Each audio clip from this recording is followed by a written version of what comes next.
Não, porque no Brasil o poder não emana do povo, hoje em dia ele emana dos tribunais. Se o Brasil vivesse uma situação de normalidade democrática, o Bolsonaro estaria sendo processado pela tentativa não tentada de um crime imaginário em um tribunal incompetente por juízes suspeitos ou impedidos. Olá, boa noite. Sejam bem-vindos ao Grande Debate comigo, Juliana Lopes, e hoje com o comentarista Caio Coppola e o advogado criminalista Guilherme Sugimori. Vamos ao tema de hoje.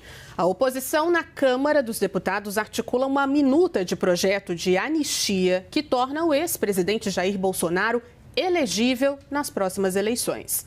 A proposta ainda está em construção, mas deve garantir a anistia a partir de 14 de março de 2019, data de início do inquérito das fake news no Supremo Tribunal Federal. O texto deve contemplar cidadãos que estão ou eventualmente possam vir a ser investigados, processados ou condenados por condutas como ataque às instituições públicas e descrédito ao processo eleitoral. A gente lembra que Bolsonaro está inelegível até 2030 por decisão do Tribunal Superior Eleitoral. Eu apurei que, diante de mais essa ofensiva da oposição, o PT tem avisado líderes partidários que Lula vetará qualquer proposta de perdão que seja aprovada pelo Congresso. Vamos então ao debate. Boa noite aos dois, muito bem-vindos. Caio Coppola, queria começar por você. A tentativa de tornar Bolsonaro elegível terá sucesso ou não? Olá, Juliana. Olá, doutor Guilherme. Saudações à nossa audiência. Não, porque no Brasil o poder não emana do povo. Hoje em dia ele emana dos tribunais. Se o Brasil vivesse uma situação de normalidade democrática, o Bolsonaro não estaria sendo processado pela tentativa não tentada de um crime imaginário em um tribunal incompetente por juízes suspeitos ou impedidos. E numa democracia plena, se alguém fosse injustamente processado, o Congresso teria o poder de anistiá-lo juntamente com outros perseguidos políticos, como estabelecem as prerrogativas do texto constitucional. Recentemente, o ministro Luiz Fux advertiu o plenário que o Brasil não tem um governo de juízes.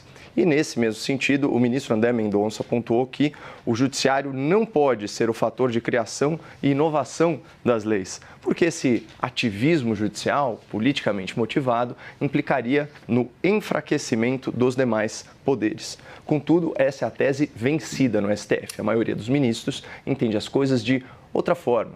Para ficar no exemplo mais ilustrativo, mais óbvio, o presidente do Supremo, o ministro Luiz Roberto Barroso, declarou que o judiciário deixou de ser um departamento técnico especializado para se tornar um poder político na vida brasileira. E essa mudança, ela não emana de alterações na Constituição, mas da simples vontade dos próprios ministros, que foram aumentando seus poderes para, nas palavras do próprio Barroso, desempenhar um papel de vanguarda iluminista, que é fazer empurrar a história em questões vitais, quando o processo político majoritário, ou seja, as eleições e as votações, não tenham sido capazes de fazer.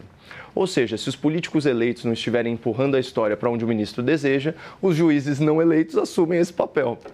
E os ministros, eles estão indo ainda mais longe, atuando como poder moderador da República, chegando até a mediar disputas políticas entre o Executivo e o Legislativo. É uma nova atribuição para esses juízes que não param de concentrar poder. Buscar consenso, estabelecer meio termo, negociar entre as partes envolvidas, como que vai aplicar ou não vai aplicar a lei. Então, tudo isso é muito inovador. Por isso, pouco importa o que o Congresso aprovar. Se não for do agrado da maioria dos ministros, a norma será interpretada como inconstitucional. E os ministros já declararam isso à imprensa sem o menor pudor em antecipar o seu juízo e assim contrariar as boas práticas da magistratura. Vejam só, o Globo. Ministros do STF prevêem constitucionalidade de anistia a Bolsonaro caso ela avance no Congresso. Magistrados lembram que o Supremo já invalidou em 2023, contrariando a Constituição, uma tentativa de perdão de Bolsonaro ao ex-deputado Daniel Silveira. Carta Capital. Moraes já disse considerar inconstitucional uma anistia a Bolsonaro. E esse juízo de valor antecipado está registrado por escrito em decisão monocrática no próprio processo contra o ex-presidente. Já a manchete aqui da CBN sugere uma solução de meio termo patrocinada supostamente por uma ala do Supremo. Anistia ampla deve ser barrada pelo STF. Ministros cogitam alternativa parcial. Proposta em análise prevê excluir Bolsonaro e aliados do perdão, mas abrir espaço para condenados que participaram da depredação. Mesmo assim, ideia não é unanimidade dentro do STF. E nesse mesmo sentido, finalmente, a nossa CNN. Análise. A anistia só vai andar se for casada com o STF de algum modo. Discussão sobre a anistia ganha força no Congresso, mas especialistas indicam que qualquer avanço dependerá de alinhamento com o Supremo Tribunal Federal. Ou seja, quem manda é o Supremo, não é o Congresso eleito. O poder emana dos tribunais, não emana do povo. E é ingênuo esperar que a anistia a Bolsonaro passe aí pelo crivo de um tribunal assumidamente político, infestado com aliados do Lula e presidido por um juiz que já declarou publicamente ter enfrentado e derrotado o bolsonarismo. Sugimori, bem-vindo. Obrigado por aceitar nosso convite. A pergunta é a mesma ao mesmo tempo. A tentativa de tornar Bolsonaro elegível pode ter sucesso ou não? Bom, boa noite Ju, boa noite Caio. Eu queria primeiro aproveitar para dar aqui boa noite ao vivo para o Caio, porque da última vez que nos encontramos eu disse eu gostaria de te ver aqui no estúdio, faz muito tempo que não nos vimos e hoje estamos aqui, já damos um abraço, então eu fico muito feliz de estar todo mundo junto e misturado aqui. Agora, sobre o tema, me permita primeiro colocar um contexto nas coisas que meu querido Caio Coppola acabou de afirmar. Eu concordo com o Caio que a preponderância da função do STF, que tem sido clara para todos, é uma coisa triste e evitável. Mas eu não concordo que os motivos para isso ter acontecido são uma autoalocação de poder dos próprios ministros. Porque, veja, a função dos tribunais é, sim, analisar a legalidade dos atos dos outros poderes nos termos da lei e nos termos da Constituição. Essa é uma das funções essenciais do judiciário. Não é extravasar as funções. E se isso tem acontecido muito, é porque há uma situação de excesso nunca antes visto, tanto do Legislativo quanto do Executivo. Quer dizer, nós passamos por uma situação atualmente onde o Legislativo se apoderou, por meio do orçamento secreto, do governo do país.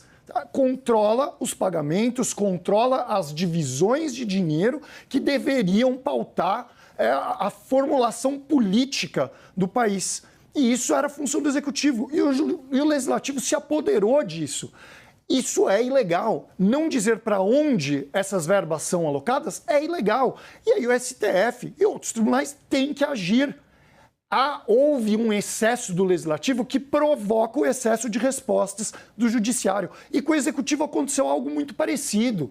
Nós temos um sistema onde o Procurador de Justiça, por exemplo, tem a função de tutelar ao bom cumprimento das leis pelo Executivo. Quando um presidente comete atos ilícitos, a PGR tem que acusá-lo.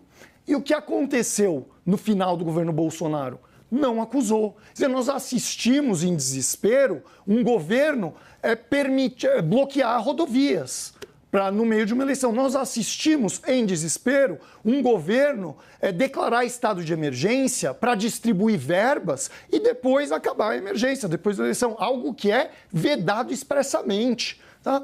E onde a Procuradoria agiu? Não agiu.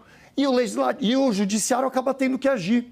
E agora nós olhamos para o Judiciário e dizemos, nossa, mas o Judiciário está agindo demais. Ele está agindo demais porque há um excesso de ilegalidade dos outros poderes. Essa é a função do Judiciário. Infelizmente, ele está tendo que agir muito, mas está tendo que agir muito porque há um excesso de ilegalidades. Agora, se isso vai passar ou não, o projeto de anistia, Ju, não vai passar. Não pelos motivos só que disse o Coppola, mas também porque a imagem do Bolsonaro e essa anistia focada na família Bolsonaro é uma anistia tóxica.